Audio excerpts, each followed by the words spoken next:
Good morning, Aries. How are you? Today is July 6th, and I'm here to do your reading for the week.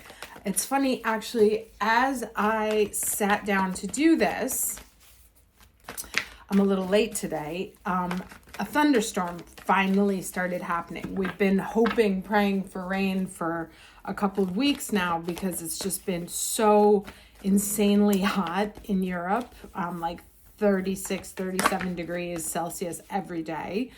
And so the rain has finally come. So take this as a positive omen that something you've been hoping, waiting for, may be finally coming through. There is also, two big astrological movements this week. Fork in the road about choices. Interesting. The first is that Uranus moves into Gemini tomorrow for the first time in our lifetimes, provided you are under the age of 85. And we have a Capricorn full moon. Now, the Uranus in Gemini is going to be pretty wild. For those of you who have important Taurus placements, you can breathe easy for a little bit. I'm sure the last 7 years have been wild in that respect. I will try and do a separate video on what it means for us Aries entirely. And then again, a Capricorn full moon. So possibly getting some professional accolades or like some, a level up in your career area or in your public persona area. Things finally coming to you or getting something that you've wanted or leaving a job, starting a whole new chapter. There's a wrapping up in the 10th house for us this week. All right. Let's take that. Great. All right. So the card that came out as the overall energy, there's always this there, is the happy card. And it came upright, which is lovely because that doesn't always happen. It's an 8, so it could refer to the 8th of this week. And it tells you to enjoy things, right? Or that things happening around you will give you visible clues that you can be happy. Let's see what else comes up, but that's a very nice way to start. And as I said, like with the storm happening right as I sat down, things finally breaking, you might get some news that's going to make you very happy this week. Now, Uranus in Gemini is it's our third house, communications. And it can bring surprises. So that can be a good surprise, or you may learn something you didn't know.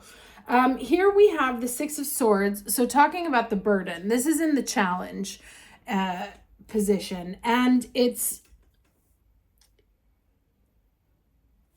trying, this card's kind of hard to read, especially with the glare there. But if you can see, this guy is trying to climb a mountain with that dude sitting on his shoulders, right? And naturally that's very difficult, especially because this person is like carrying a rooster, a heavy coat, a big old wand.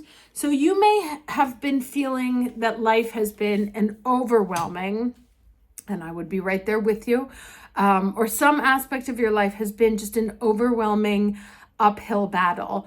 I personally have had so many unusual bad luck moments that after the last one happened to me, which was that my flight for an important work thing got canceled twice, 2 days in a row. I was like, okay, something's going on. Let me go talk. I haven't seen an energy healer in a while, so I set up an appointment because I was like, there's clearly there is some clearing that needs to happen, as something that I need to free myself of in order to get back to a state of happiness, right? That there's some sort of monkey on your shoulder that's been causing you tremendous concern, tremendous worry that you have an opportunity this week to free yourself of. All right, let's get the lesson for the week, please.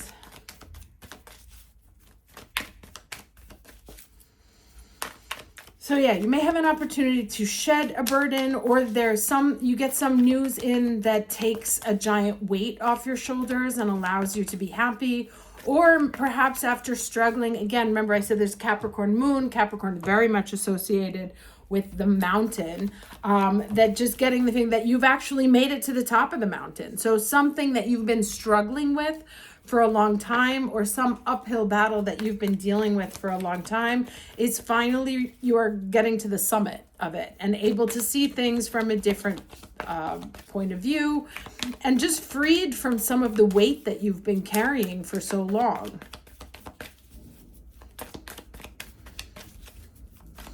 Lesson energy for the week of July 6th. I was going to say, the deck's pretty quiet today.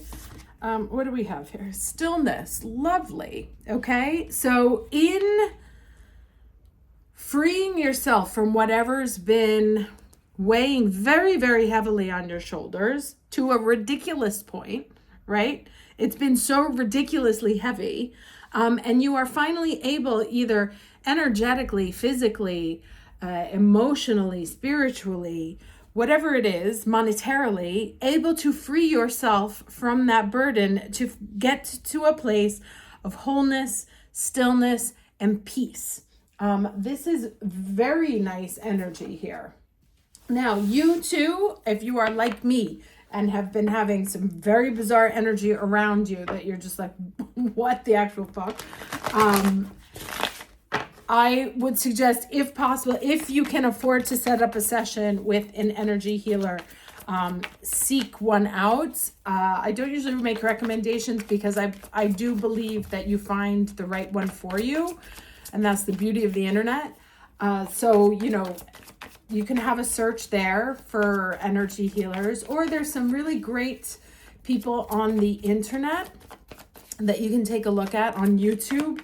I find there's a Swedish shamanic witch named Sanne, Sanne, on YouTube, and she does some really fantastic energetic clearings. There's another guy on TikTok, or no, I saw him on YouTube. Oh, I can't look for it because I have my phone. I'll try and find his name and post it there. He has some other really nice clearings too. But again, also just have a look yourself, search for energy healing for whatever's bothering you, and you'll find somebody. Okay, so these two cards came up last week when I think I did a reading for someone. That's weird. They both came out exactly again. Like, this is about like trying. Yeah, I did. It was for a reading that actually I just remembered I did but didn't post. So I'm going to have to reach out to that person right now. So this is, Seven of Swords, trying to sneak out of a situation, trying to get away from it.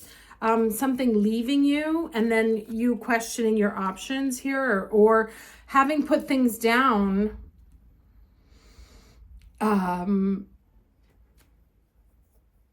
You're like, you have, okay. Sorry. So here he's got 7, right? And he's carrying these 5 away and the 2 rest. So putting these down, losing these 5 swords that have been maybe someone acting shady, maybe causing you to act shady, but have been weighing on you energetically in some way. And what's left behind are these 2 swords, right? And when you have them, these swords turn into wands, and then suddenly your options become very different, right? Without having to deal with all of these things. Now you can see clearly. So this can be either like a loss of options, but in a positive way, meaning like you apply to 7 different schools and 5 of them fall away, and the 2 that are actually like your viable option are the ones resting. Now, I always say, like when my daughter was applying for colleges, she didn't get into her first choice, which from my point of view was the wrong choice for her. But of course I wasn't going to get in her way. But they rejected her and she was very upset. And I was like, that's terrific news, because it's a confirmation. Like, we were like, should we, shouldn't we? It's a confirmation that no, we should not, because you will only ever lose, or things that are not for you, that are not yours, are the only things that will be taken away from you, right? If it's yours, it will find you always. And that's, I have to say, once I learned that expression, or once I learned that concept, really, that if it's yours, it will find you, it just brings a mental peace that's astonishing, because you're able to face loss and rejection and no's and all of the things that we are terrified of and that we think reflect on us. Once you stop seeing them as I have failed and start seeing them as thank you, universe, for reducing my options, because now I know exactly, like, now what's really mine is now easier for me to see. So I always invite people to reshape their relationship to no, right? And to stop living it as a thing that's negative, and start living it as a gift, right? Because sometimes you can have analysis paralysis, right? Like, this guy has so much stuff that it's like, it's becoming very tricky to maneuver. And now that he has two, it's much easier. He just has to pick. I don't know if you can hear the thunder in the background underlining. It's very dramatic here. All right, let's get one more, please, for the week.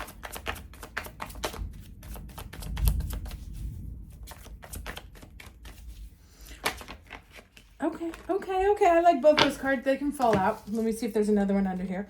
All right, so the Seven of Pentacles. And interesting that these are flanking. Okay, and this is such an interesting setup here of how these cards have come out. You have the Seven of Swords and the Seven of Pentacles, right? So we were talking about the overwhelming amount of choice. And look, this guy's like, what is this going to be? What do I do? And he's like, I've got all these things that I'm trying to handle. And the universe kind of steps in and says, there's two things to focus on. And actually, he already kind of knows, right? He already kind of knows what's the one thing he wants. Even though he's been trying to make seven happen, that it's actually really been one. And that's good, because that's really the one that's going to bring the most satisfaction, the stillness. So this is a week of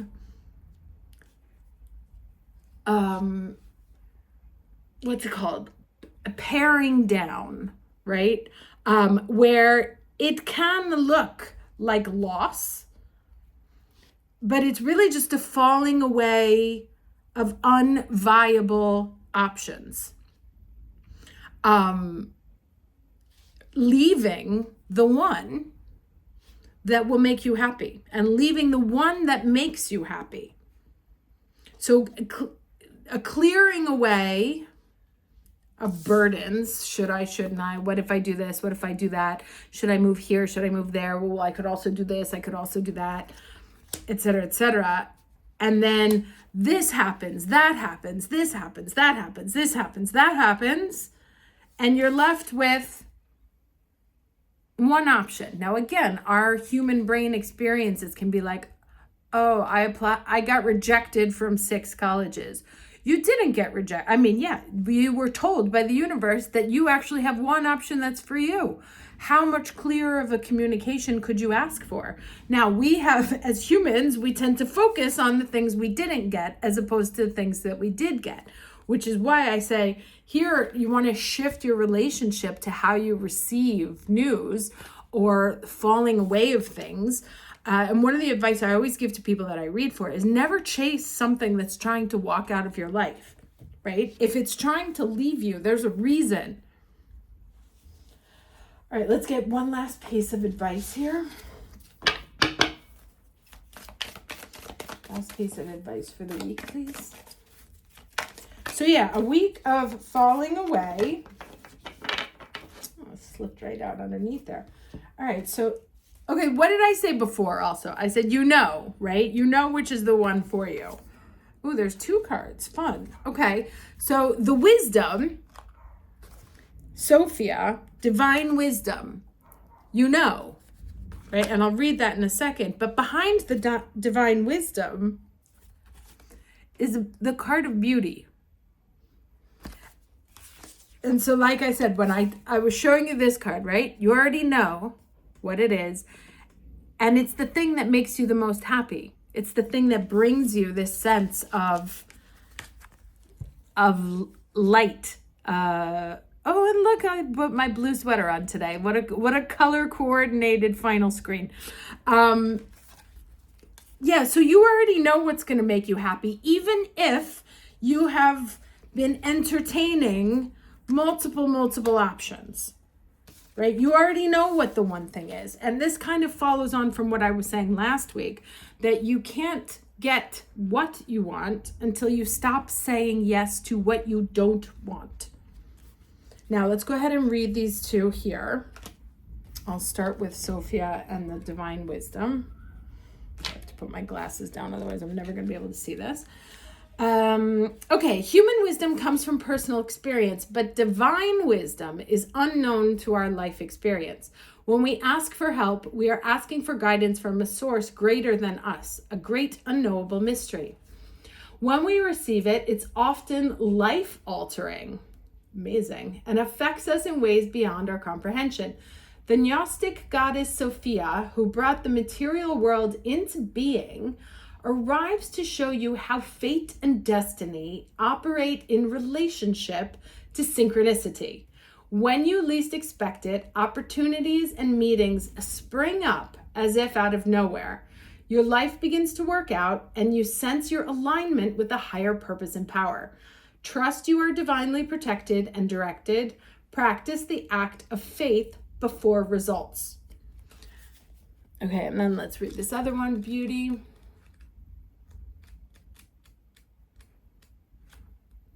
Okay.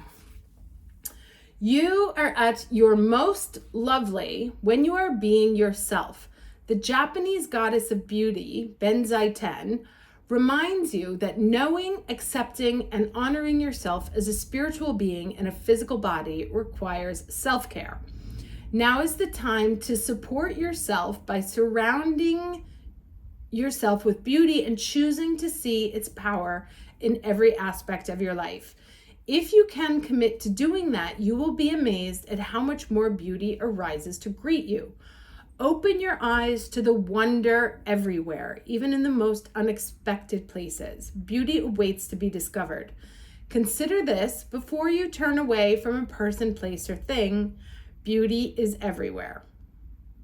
Did I say that twice? Yeah, well, anyway. It's your time to find it, and the goddess Benzaiten will help you. All right, amazing. So there's an aspect of being able to see the beauty in something, right? And that may be also seeing the beauty in the things that fall away, right?